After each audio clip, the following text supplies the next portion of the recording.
हमारे अंदर जो शक्तियाँ हैं, उसमें से एक शक्ति ऐसी है कि जो हमारे को परमेश्वर से संबंधित कर देती है। उस शक्ति का नाम कुंडलिनी है। वो हमारे रीढ़ की हड्डी में जो त्रिकोणाकार अस्थि है, उसमें सुप्तावस्था में रहती है।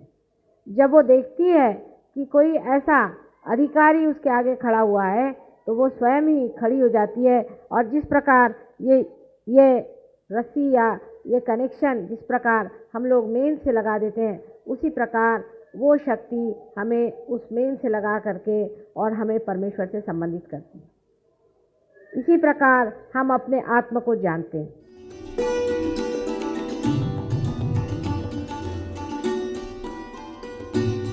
ये बाहर का समय है और इस समय अनेक लोग अपने सुकृतों को फलद्रूप होते हुए देखेंगे। आपने जो पुण्य पहले जन्म में किए हैं, उसके आज आशीर्वाद स्वरूप आपको आत्म साक्षात्कार होगा। When the Kundalini rises, you actually can see the movement of Kundalini. There have been many people who have been talking of Kundalini awakening. Actually, none of them who say so have shown the rising of the Kundalini. The reason being, the Kundalini never rose. The Kundalini only rises when there is somebody who is already enlightened and who knows the job of rising the Kundalini.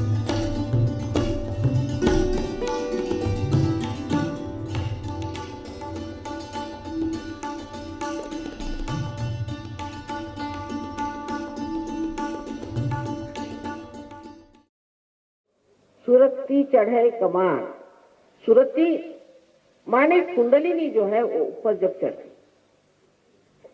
और वो षट चक्र को भेद करके और इस चराचर में जो ये परमात्मा की प्रेम की शक्ति है उससे एकाकार होती है, वही असल में योग है। और बाकी जो योग है वो उसका कुछ बहाना सा लगता है। योग माने संबंध हो जाना, कनेक्शन हो जाना। और ये आपके त्रिकोणाकार अस्थि बैठी, इस अस्थि को अंग्रेजी में सेक्रम ऐसा कहते हैं। इसका मतलब है कि ग्रीक के लोग इस चीज को जानते थे कि ये सेक्रेड है, ये पवित्र है, ये हड्डी पवित्र है। और सहयोग में आप अपनी आंख से देख सकते हैं कि किसी किसी में जहां पर कि ऊपर का चक्र में कोई दोष हो तो ये कुंडलिनी ऐसे जोर से स्पंदित होती जैसे कोई हृदय हो। हड्डी जो है वो हृदय के जैसे स्पंदित होने लगी। और ये 3.5 कुंडलों में बैठी हुई शक्ति है और अनेक तागों से, जैसे कि अनेक बाल के जैसे बारीक बारीक इसके तागे होते हैं। और ये बीचों बीच की जो ब्रह्म नाड़ी है उसमें से बहुत सुंदरता से ऊपर चली आती है। और जब ब्रह्मरंध्र अंदर छिप जाता है तो आप ही के मस्तिष्क में से, सर में से, यहाँ से तालू में से आपको आश्चर्य होगा, आप ही महसूस कर सकते कि ठंडी ठंडी हवा आ रही है। हाथ में भी ठंडी ठंडी हवा आ रही है। आदि शंकराचार्य ने भी कहा है सलीलम सलीलम। उस दशा में जाकर के वो कहते हैं न योगे न सांख्य न, किसी भी चीज से नहीं, ये तो माँ की कृपा से होता है, क्योंकि वो तंग आ गए लोगों से झगड़ा करते। सो ये आपकी माँ है और ये हरेक की अपने अपनी अलग खास वैयक्तिक, हरेक की अपनी अपनी अलग ऐसी माँ है जो आपके बारे में सब जानती है। आपने कहाँ कहाँ खोज की, आप कहाँ कहाँ भटके, आप में क्या अच्छाइयाँ हैं, क्या बुराइयाँ हैं, लेकिन माँ होने के कारण वो क्षमा कर देती है और आतुर है कि मेरे बच्चे को मैं उसका जन्म कैसे दे दूं। इस कुंडलिनी के जागरण से ही दूसरा जन्म होता है। दूसरा कोई और तरीका आत्मज्ञान का नहीं है। ये कुंडलिनी 6 चक्रों में उठती है और ब्रह्मरंध्र को भेजने के बाद आपको खुद ही महसूस होता है चारों तरफ ये ठंडी ठंडी हवा आ रही, सर में से भी ठंडी ठंडी हवा आ रही। पर यह तो सिर्फ एक बाह्य की देखने की चीज हुई। कुंडलिनी के जागरण से आपकी बीमारियां ठीक हो जाती हैं। इसकी सिद्धता तो आपकी दिल्ली यूनिवर्सिटी में ही हो गई, क्योंकि दिल्ली यूनिवर्सिटी ने इसे मान्यता दी और यहाँ अभी 2 डॉक्टर ने एमडी प्राप्त किया। उन्होंने इस पर रिसर्च किया और वो हैरान हो गए कि एक आदमी जो सहयोग करता है और जो सहयोग नहीं करता है उसके शारीरिक सौष्ठव में, उसके शारीरिक शक्ति में और दूसरे आदमी के शारीरिक शक्ति में ही बड़ा अंतर है। और भी जो साइकोसोमैटिक जो कि असाध्य रोग हैं उस पर भी मेहनत की गई है और उस पर भी देखा गया इससे असाध्य रोग ठीक होते हैं। तो आप ही के अंदर आपकी शक्ति है और आप ही के अंदर आपकी दवा भी है और आप अपनी ही चीज को प्राप्त करते हैं। इसमें हमारा कोई लेना देना नहीं बनता, कोई भी लेना देना नहीं, सब आपका अपना है। जब आप अपनी ज्योति को प्राप्त कर लेते हैं तो आप भी दूसरों को जागरूक कर सकते हैं और आप भी दूसरों को ठीक कर सकते हैं। आप भी उनकी बीमारियां ठीक कर सकते हैं, क्योंकि जैसे जागृति होती है बीमारियां ठीक हो जाती हैं। बहुत सारे असाध्य रोग सहयोग से ठीक हुए हैं, इस हमने देखे। लेकिन अधिकतर बीमार लोगों का ऐसा हाल होता है कि जब तक ठीक हुए बस भाग खड़े हो जाते हैं। वो ये नहीं सोचते कि हमें प्रकाश मिला है तो हमको भी दूसरों को देना चाहिए। तो परमात्मा भी ये सोचते हैं कि ऐसे लैंप जो जलने नहीं वाले तो उसको ठीक करने से फायदा क्या। और दीप जला के कोई टेबल के नीचे नहीं रखता है, उसको ऊपर रखना चाहिए जिससे दुनिया को फायदा हो। दूसरी बात, जो मानसिक क्लेश, मानसिक तकलीफें जो हमें होती है, इस तरह से बहुत से लोग हैं उन्हें डिप्रेशन आ जाता है, साइकोलॉजिकल, कोई होते पागल हो जाते हैं और बहुत से लोग ऐसे होते हैं कि जो मेस्मराइज रहते हैं, इनको समझ नहीं रहता क्या करें क्या न करें, चीखते हैं, चिल्लाते हैं। ऐसे लोग भी सहयोग से बहुत से लोग ठीक हो गए। लेकिन सबसे तो कमाल हुई है कि सबसे कमाल तो हुई है कि जो लोग ड्रग लेते हैं,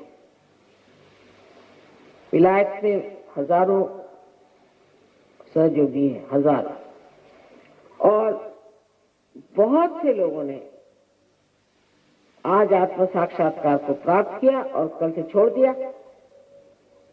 आपके दिल्ली शहर में भी बहुत से लोग जो शराब पीते थे, बहुत ज्यादा शराब के बगैर चैन नहीं। मैं नहीं कहती आप शराब मत पियो, नहीं तो आधे लोग उठ के चल जाएंगे, लेकिन थोड़े हमारे गली में आइए तो शराब छूट जाएगी अपने आप। मैं कभी नहीं कहती, क्यों कहें, जबकि कहने से लोग भाग जाते तो बेहतर है न कहें।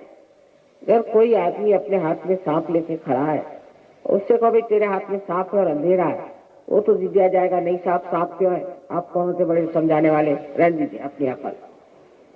उसी वक्त आप लाइट लगा दीजिए, फौरन सांप छोड़ देंगे। ऐसी चीज, क्योंकि मनुष्य स्वतंत्र हो जाता है असली माने में, उसको किसी भी प्रकार की चीज दबा नहीं सकती। कोई भी आदत उसके व्यक्तित्व को अपने मुट्ठी में नहीं ले सकती। ऐसा आदमी अपनी स्वतंत्रता में, अपने गौरव में खड़ा रहता है। उसको किसी चीज की ना गरज रह जाती है, ना किसी का भय रह जाता है। वो अपने मस्ती में रहता है। जैसे कि कबीरदास जी ने कहा कि फिर मस्त हुए फिर क्या बोले। आज न जाने क्यों कबीरदास जी की बड़ी याद आ रही है। वो भी दिल्ली आए थे, बड़ी मेहनत कर गए। शायद होगी इन सब संत साधु औलिया, निजामुद्दीन साहब यहाँ हो गए, बड़े बड़े औलिया भी हो गए। इन सब की मेहनत से ही शायद आप लोग आज यहाँ पधारे हैं अपने आत्म साक्षात्कार के लिए। उन सबको याद करके यही सोचते हैं कि आज वो भी सोच रहे होंगे कि जो हमने इतनी मेहनत की, यहाँ पर इतना हमने चैतन्य फैलाया, लोगों से इतनी बातचीत की, उसका आज फल मिल रहा है। क्योंकि फल पाने का समय आ गया।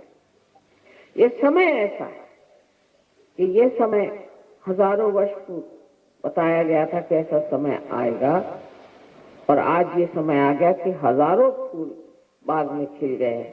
पहले तो एक ही दो फूल खिलते थे, लेकिन आज हजारों फूल खिले हुए हैं, और संसार में रह करके ही आप इसे प्राप्त हो सकते हैं। संसार से भाग कर नहीं, संन्यास की बात करने से नहीं, संसार में ही रह करके आप इसे प्राप्त कर सकते हैं।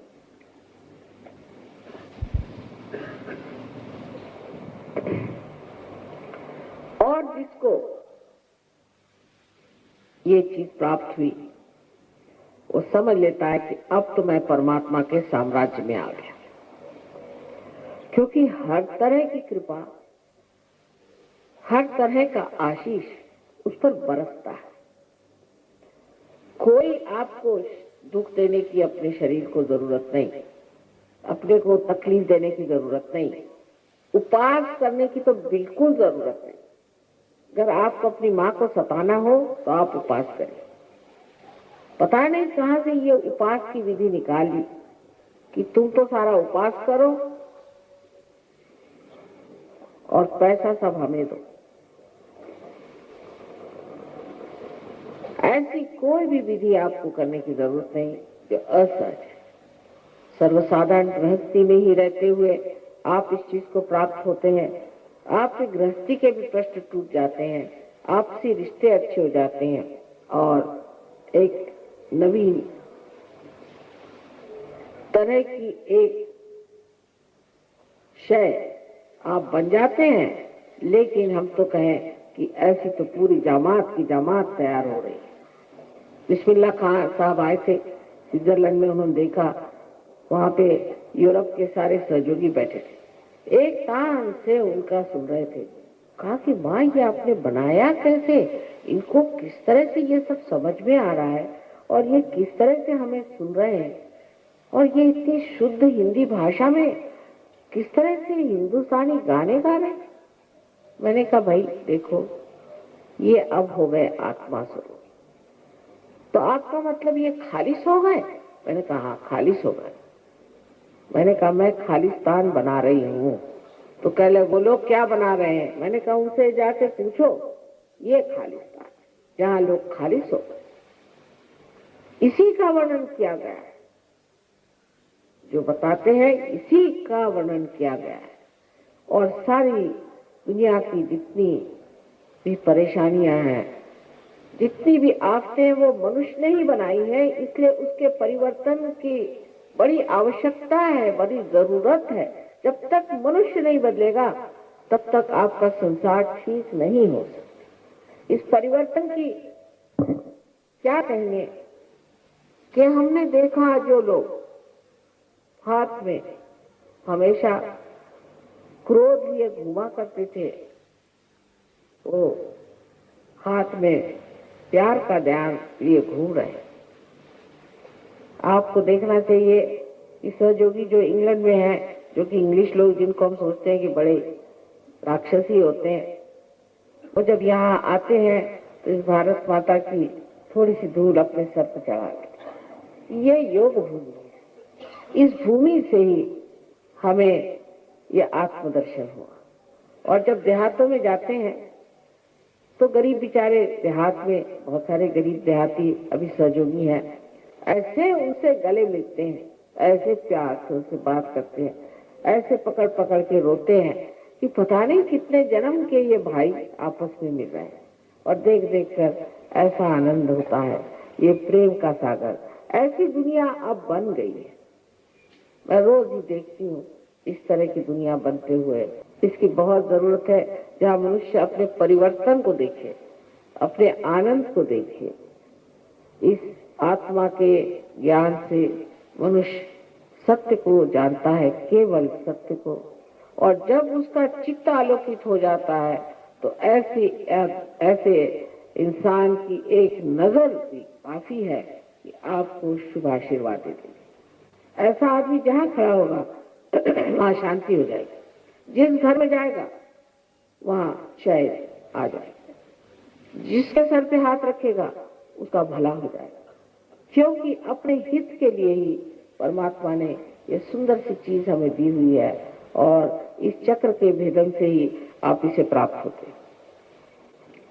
कृष्ण की जो दूसरी बात उन्होंने कही कि भक्ति में तुम जो कुछ दोगे उसे स्वीकार्य होगा, लेकिन भक्ति अनन्य होनी चाहिए।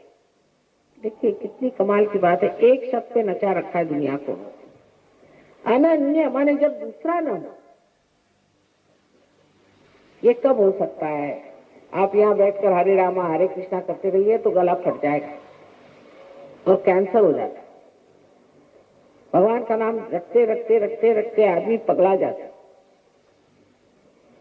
बजाय इसके कि अपनी उच्चतम स्थिति को जाए, वो और ही पागल हो जाते हैं।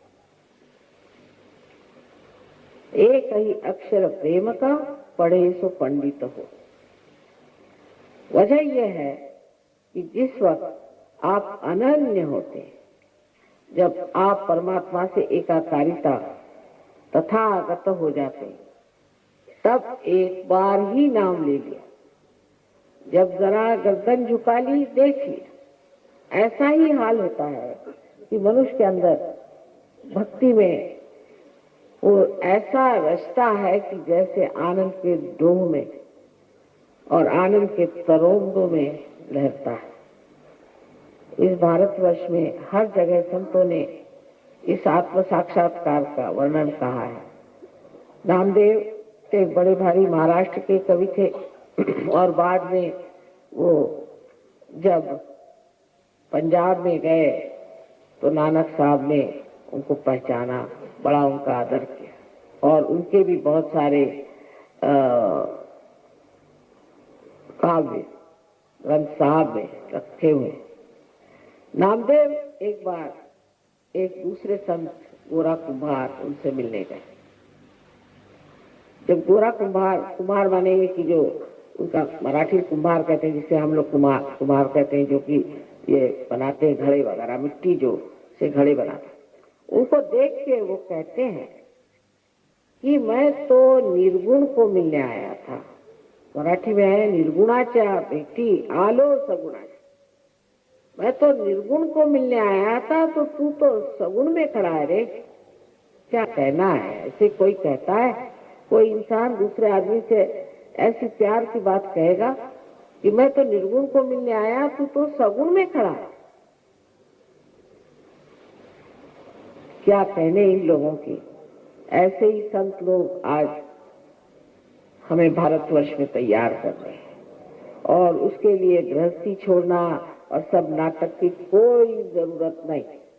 आदमी अंदर से ही छूट जाता, और उस महान प्रेम को जब वो अनुभव करता है तो उसको लगता है कि किस किस को बुलाओ।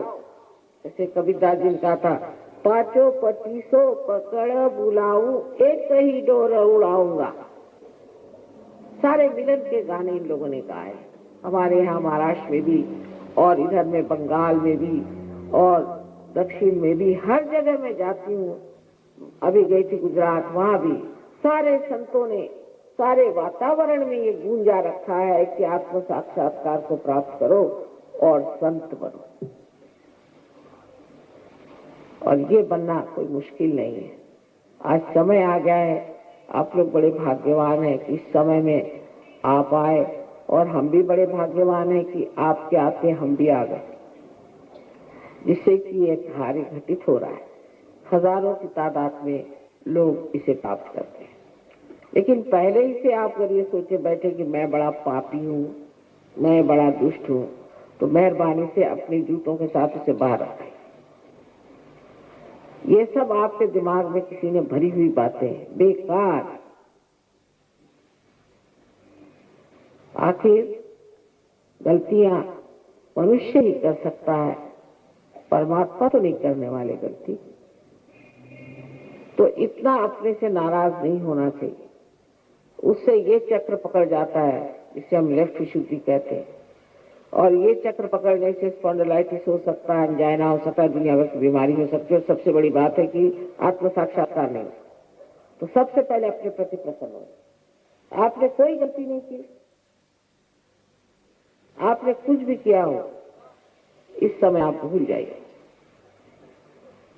और इस छोटे से समय में जो कुछ भी कहना था तो मैंने कह दिया। कारण ये है कि ये ज्ञान हजारों टेप्स में बंधा हुआ है, लेकिन वो खत्म ही नहीं होता। तो बेहतर है कि हम समझ लें कि जैसे इस लाइट को जलाने के लिए एक स्विच है, उसको जलाने से सब जल जाता है, उसी प्रकार हमारे अंदर भी कोई स्विच है जो परमात्मा ने बनाया है। नहीं तो अगर मैं आपको पहले ही बताने लगूं कि बिजली कहाँ से आई, इसको किसने बनाया, इसका इतिहास क्या, फिर दिल्ली में कहाँ है, फिर उसका मैकेनिक्स क्या, तो आप उठ के सब चले जाएंगे, आपको सर दर्द होगा। तो पहले आप प्रकाश को प्राप्त कर ले, फिर आगे की बात करें।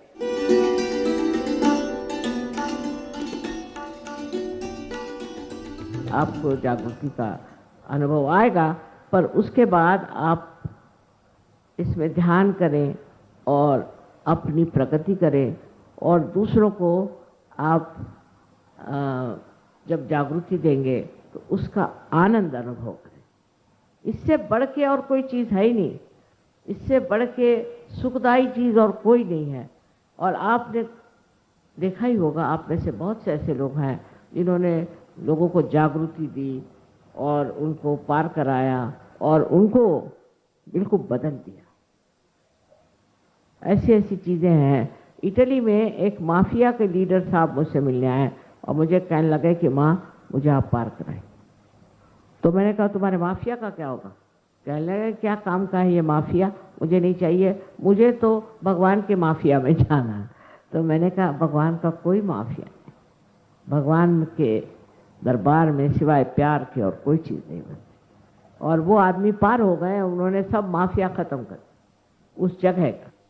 इसी तरह से धीरे धीरे बहुत सी चीज़ें ठीक हो जाए। अब आप लोग सब मेरी ओर इस तरह से आते हो, please put your both the hands towards me please.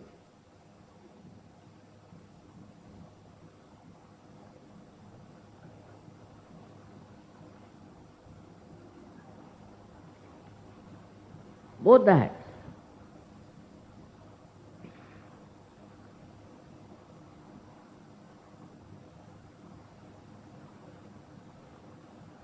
दोनों हाथ मेरी ओर ऐसे करो, सीधे।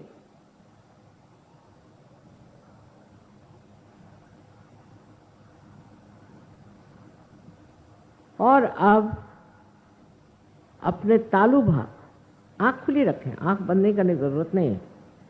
तालू भाग पे अपना राइट हैंड इस तरह से पकड़ें, रखें, माथे से ऊपर हटकर, सर से ऊपर अधान।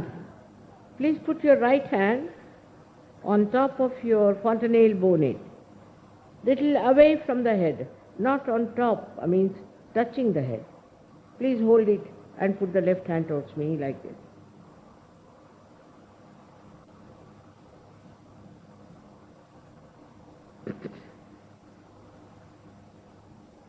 You can feel the cool or a hot breeze coming out of your fontanelle bone area.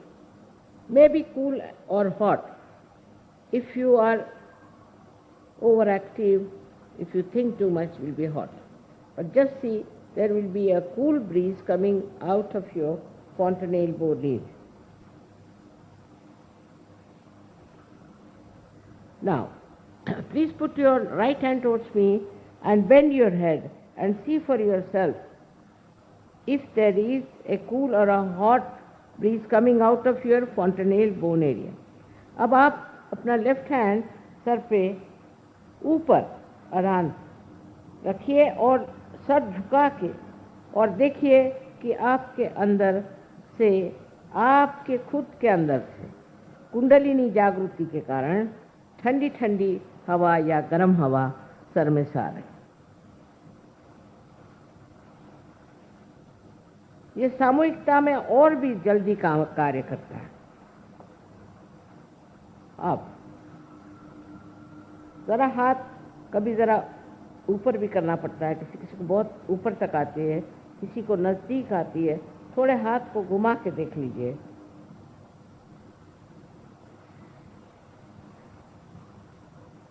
अब लेफ्ट हैंड मेरी ओर करें और राइट हैंड को अपने सर पे तालू के ऊपर जो एक स्निग्ध सा हिस्सा था जब आप बच्चे थे, उसके ऊपर राइट हैंड को पकड़ो। Now please put your left hand towards me and put the right hand on top of your fontanelle bone area, which was a soft bone in your childhood. Try to see if there's a cool or a hot breeze coming in.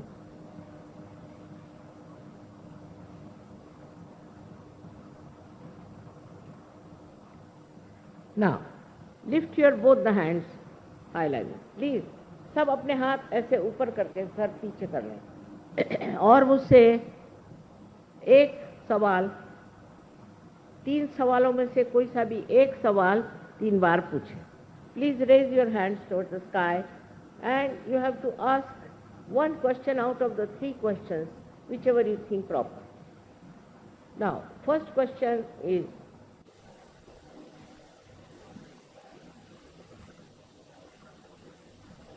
ये क्या आदि शक्ति की शक्ति है? Is this the cool breeze of the Holy Ghost? Ask this question. क्या माँ ये परम चैतन्य है? Please ask the question, is it Param Chaitanya, the all-pervading power of divine love? You can ask the question, is it Ruh? Mother, is it Ruh, as described in Quran? Ask any one of these questions 3 times. इसमें से कोई सा भी एक प्रश्न 3 बार पूछे। हाथ ऊपर करिए और सर पीछे करिए। अब हाथ नीचे कर लीजिए। फिर से दोनों हाथ मेरी ओर करें। Please put your hands again towards me and don't think, because first thing happens that you become thoughtlessly aware. इसके बाद आपकी कुंडलिनी जब आज्ञा चक्र को लांघ जाएगी तो आप निर्विचारिता में उतरेंगे। आपको पूरा होश रहेगा लेकिन आप निर्विचार हो। निर्विचारिता बहुत ज़रूरी है। अब दोनों हाथ मेरी ओर करके और आप निर्विचार होने का प्रयत्न करें। Please put both your hands towards me and become thoughtlessly aware.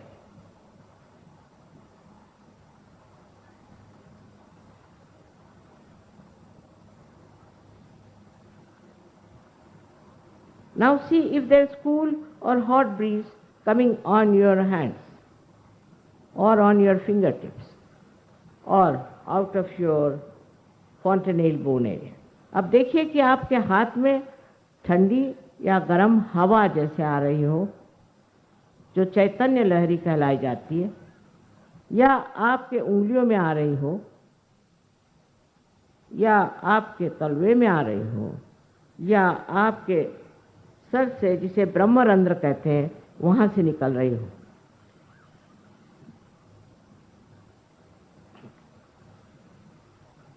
अब आप जिसने इसको महसूस किया, those who have experienced it, आप कृपया दोनों हाथ अपने ऊपर करिए। Please raise both your hands.